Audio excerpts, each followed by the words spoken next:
Hello दोस्तों, कैसे हैं आप सब। आशा करता हूं आप सब बढ़िया होंगे। आज के इस वीडियो में हम आपको बताने जा रहे हैं कि पाकिस्तान हमेशा से हमारे खिलाफ साजिश रचता आ रहा है, लेकिन इस बार की साजिश थोड़ी अलग है और बहुत ही खतरनाक है। हम सभी को सावधान रहना चाहिए ताकि हम इस खतरे से बच सके। इस वीडियो में हम आपको पाकिस्तान की इस साजिश के बारे में अधिक जानकारी देंगे और आपको ये भी बताएंगे कि कैसे आप इस खतरे से बच सकें। तो वीडियो को देखने के लिए तैयार रहें और सब्सक्राइब बटन को दबाना ना भूलें। अभी 3 दिन पहले एक और ऐसी खबर मिली है जो खतरे को और बड़ा बता रहा है। एटीएस पुणे की एक अधिकारी के अनुसार शीर्ष रक्षा अनुसंधान संस्थान के वरिष्ठ वैज्ञानिक ने कथित तौर पर पाकिस्तान इंटेलिजेंस ऑपरेटिव एजेंट के साथ ऑडियो और वीडियो कॉल की है।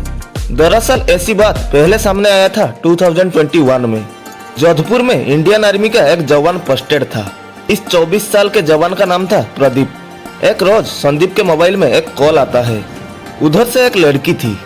वो पूछती है, आप संदीप बोल रहे हैं? तो इसने कहा, नहीं, मैं तो प्रदीप बोल रहा हूँ। अब लड़की कहती है, आप मजाक कर रहे हो। फिर प्रदीप बोलता है, नहीं नहीं, मैं सच में प्रदीप बोल रहा हूँ। अब ये बताओ मेरा नंबर कहाँ से मिला? तो लड़की कहती है, मैं संदीप के दोस्त बोल रही हूँ, शायद गलती से आपका नंबर मिल गया। वो मेरा पुराना दोस्त है और मैं इंडियन एयरफोर्स में हूँ। फिर सॉरी कह के फोन रख दिया गया। फिर 1-2 दिन में लड़की का दोबारा फोन आया, कैसे हो प्रदीप, क्या हाल है? तो प्रदीप बोला, अरे आप फिर? लड़की बोलती है, हाँ, उस दिन आपसे बात करके अच्छा लगा। मैं सेना की आर्मी मेडिकल कॉर्प्स यानी एएमसी मुंबई में पोस्टेड हूँ। मेरा नाम रिया है। मैं मुंबई में ट्रेनिंग कर रही थी। उसी वक्त संदीप से मेरी दोस्ती हुई थी और उसी चक्कर में गलती से मैंने आपको कॉल कर दिया। मेरी एक दोस्त ने दरअसल ये नंबर दी थी। मेरे माँ बाप है नहीं, बड़ी मुश्किल से ये नौकरी लगी है। और फिर ऐसे ही दोस्ती शुरू हो गई। फिर वीडियो कॉल शुरू हो गया। पहली बार प्रदीप ने रिया का चेहरा देखा, बड़ी खूबसूरत। जिस कमरे में वो बैठ के बात कर रही थी, वहाँ पीछे अलग अलग भगवानों के तस्वीर भी टंगी हुई थी। इंडियन कपड़ों में थी। बातचीत के बाद धीरे धीरे प्यार मोहब्बत की बात होने लगी। फिर रिया ने कहा, तुम बड़े अच्छे लगते हो, शादी वादी करेंगे। ये सिलसिला चलता रहा। अब आ गया 2022। 14 और 15 फरवरी को जैसलमेर के एक इलाके में अपने यूनिट के साथ ईयरली वार प्रैक्टिस के लिए प्रदीप गया हुआ था और वहां से करीब 1 हफ्ते बाद लौटा। वहां से आने के बाद फिर से बातचीत शुरू हुई। अब धीरे धीरे लड़की ने बताया कि मेरी यूनिट की एक लड़की है और उस लड़की को किसी गलती की वजह से उठा के क्लर्क वाले डेस्क पे बिठा दिया गया है। अब उसे कुछ चीजों की मदद चाहिए, आप मेरी दोस्त की मदद कर दो। प्रदीप ने कहा, बताओ क्या हेल्प करूं? तो उसने बताया, जहां पे तुम पोस्टेड हो उस यूनिट में क्या होता है, कितने लोग हैं, क्या काम होता है। अब इसने बताना शुरू किया कि चलो गर्लफ्रेंड है। फिर रिया ने बताया, चलो ये सब तो बताया, लेकिन अगर उसे कुछ पेपर वर्क सबमिट करने होते हैं जो असाइनमेंट है क्लर्क डेस्क पे, तो कुछ तुम जो डॉक्यूमेंट्स हैं उसके फोटोज भी भेज दो व्हाट्सएप पर। मोहब्बत में अंधा प्रदीप सारे डॉक्यूमेंट्स उठा उठा के भेजने लगा। अब ये बीच बीच में मांगती रहती है। कई बार वहाँ की जो मिसाइल्स थी, बैटरी रूम की कुछ डॉक्यूमेंट्स भी भेजा, कंप्यूटर्स की अलग अलग डॉक्यूमेंट्स भी भेजी। लड़की सब जानकारी मांगती रही और ये देता रहा। सिलसिला चलता रहा। इसी दौरान मार्च 2022 आ गया। मार्च के लास्ट वीक में फिर से रिया का कॉल आया। कहती है कि मेरी ट्रेनिंग और बाकी चीजें हैं, तो मेरी यूनिट वालों ने मेरा मोबाइल जमा कर लिया है। अब मैं बात नहीं कर पाऊंगी और इतने दिन तक हमारा कांटेक्ट भी नहीं रहेगा। प्रदीप कहता है, तुमसे बात ना कर कर मैं इतने दिन कैसे रहूंगा, क्या करूंगा? तो उसने कहा कि एक उपाय है, तुम एक काम करो, तुम अपना किसी दूसरा नंबर मुझे दो, मैं व्हाट्सएप पे उसे लॉगिन करूंगी, तुम OTP दे देना, फिर हम व्हाट्सएप पे बात करेंगे। तो प्रदीप ने उसको अपना एक पुराना नंबर शेयर किया। अब उसी व्हाट्सएप पे बात, वीडियो कॉल सब कुछ चलने लगा। फिर एक रोज रिया कहती है कि अब हमें मिलना चाहिए। प्रदीप भी इंतजार में था, खुश। पूछा, कहाँ मिलना है? रिया ने कहा, मैं दिल्ली आ रही हूँ, एयरफोर्स हेडक्वार्टर, तो वहीं मिलते हैं। इसने कहा ठीक है।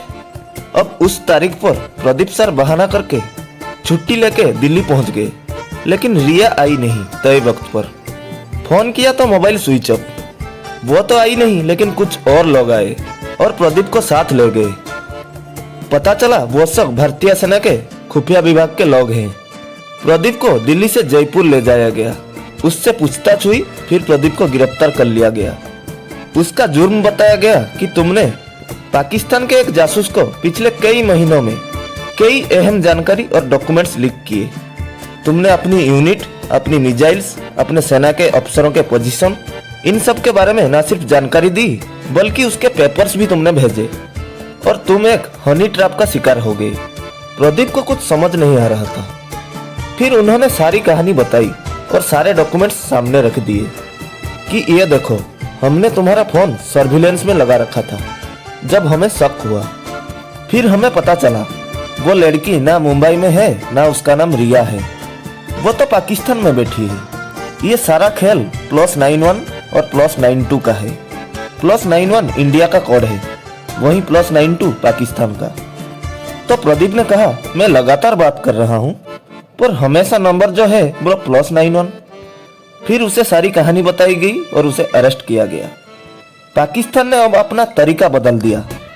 अब एक जासूसी का नया खेल है। अब ये हुआ है कि इंडिया के जितने भी अलग अलग, चाहे वो आर्मी हो या फिर BSF हो या फिर DRDO हो, रेलवे हो, एयरफोर्स हो, नेवी हो, इनके अफसरों को, जवानों को एक एक कर टारगेट किया जा रहा है पाकिस्तान के जासूसों के जरिए। पाकिस्तान खुफिया एजेंसी ISI इस वक्त 25 खूबसूरत लड़कियों की एक टीम बना रखी है। ये लड़कियां ज्यादातर या तो कॉलेज गर्ल्स हैं या फिर रेड लाइट एरिया के, बट इन सबका सिलेक्शन का पैमाना एक ही है कि उन्हें खूबसूरत होना चाहिए। फिर इन्हें ट्रेनिंग दी जाती है। इंडिया के अलग अलग यूनिट कैसे काम करते हैं, रैंक और पद क्या होता है, ये सारी चीज़ों की ट्रेनिंग, बोलने की ट्रेनिंग, इंग्लिश की ट्रेनिंग, हिंदी की ट्रेनिंग, इसके अलावा कपड़ों की ट्रेनिंग कि इंडियन लड़कियां कैसे कपड़े पहनते हैं। जिस कमरे में बैठ के ये वीडियो कॉल करेंगी, उस कमरे को पूरा सजाया जाता है। उसके बैकग्राउंड पे बारीकी से नजर रखा जाता है। जनरली फिल्म स्टार्स या गॉड की तस्वीर लगाई जाती है ताकि वीडियो कॉल के वक्त पहनावे से और पीछे की तस्वीरों से सबको यही लगे कि हिंदुस्तानी है। फिर वहाँ के हैकर्स इंडिया के अलग अलग अफसरों के इंफॉर्मेशन और फोन नंबर निकालते हैं। फिर वो सब कुछ होता है जो प्रदीप के साथ हुआ। अगर मोहब्बत में अंधे होके दे दिया तो सही है, वरना उसे ब्लैकमेल करना शुरू कर देते हैं। सोशल मीडिया पे अपनी फेक आईडी स्टार्ट करके अलग अलग अफसरों को फ्रेंड रिक्वेस्ट भेजती है और नंबर भी इंडियन अफसरों का लेके, जैसे प्रदीप का लिया था, उसी से फोन करते हैं। तो पता भी नहीं चलता कि पाकिस्तान से कॉल आया है। तो इस बारे में आगे से हम सबको सावधान रहना चाहिए, चाहे वो कोई आर्मी का ऑफिसर हो या कोई जनरल लोग हो। आप इस वीडियो को ज़्यादा से ज़्यादा शेयर कीजिए। आशा करता हूँ आपको ये वीडियो इन्फॉर्मेटिव लगी होगी। तो मिलते हैं अगले वीडियो में, तब तक के लिए खुश रहिए।